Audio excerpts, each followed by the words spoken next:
Assalamualaikum semua, nama aku Bidah. Sekarang ni pukul 9 malam. Terasa sebak di dada mengingatkan kisah yang aku akan ceritakan ini. Kisah yang aku dan sahabat aku bernama Enot alami beberapa belas tahun dahulu.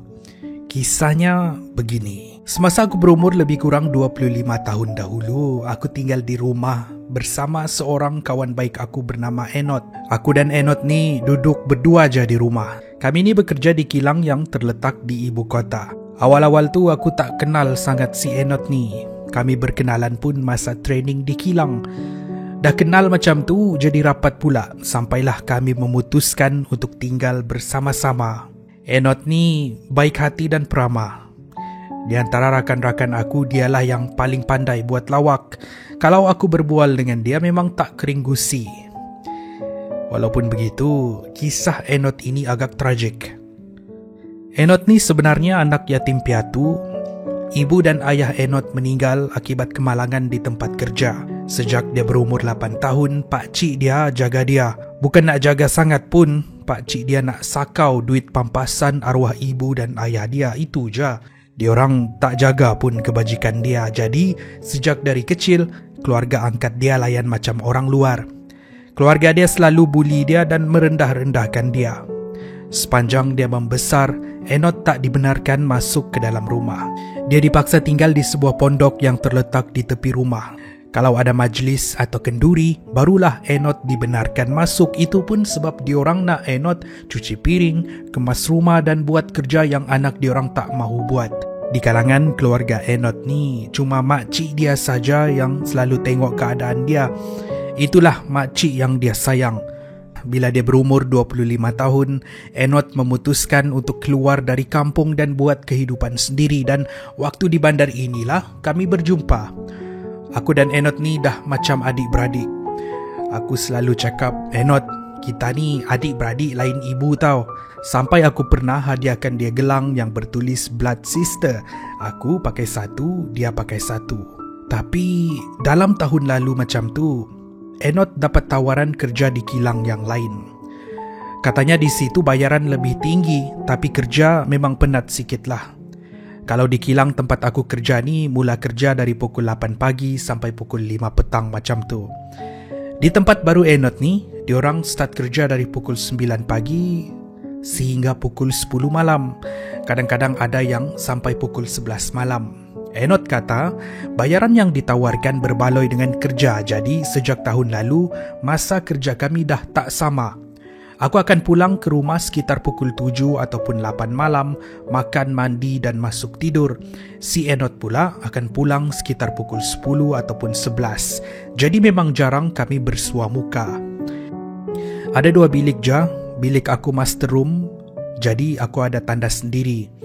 Bilik si Enot pula pakai tandas di luar dan semestinya rumah kami ni ada ruang tamu, tempat makan dan dapur. Kalau dah tinggal bersama selama 5 tahun, memang aku dah hafal lah setiap bunyi-bunyi di rumah ni. Kalau pintu tandas terbuka, kalau ada orang memasak, kalau ada orang di ruang tamu, bunyi Enot keluar dan masuk rumah.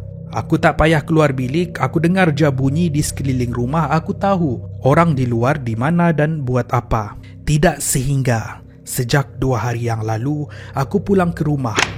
Aku nampak Enot duduk di ruang tamu.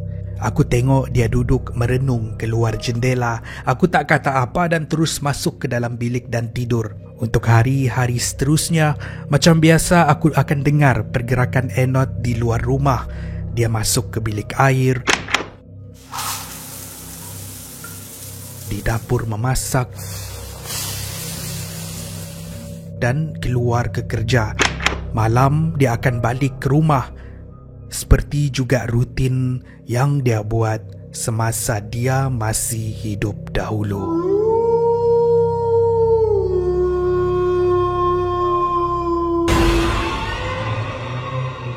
Ya, 3 hari yang lalu, aku dikejutkan dengan satu pesanan dari makcik Enot memaklumkan aku yang Enot kemalangan di tempat kerja dan meninggal dunia.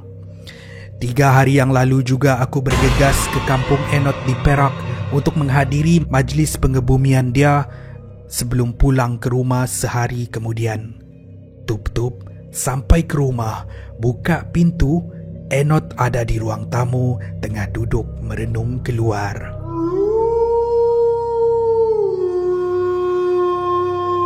Dua hari Enot di rumah selepas dia meninggal dunia. Aku tak boleh brand apa yang jadi sehinggalah aku memberanikan diri ke ruang tamu.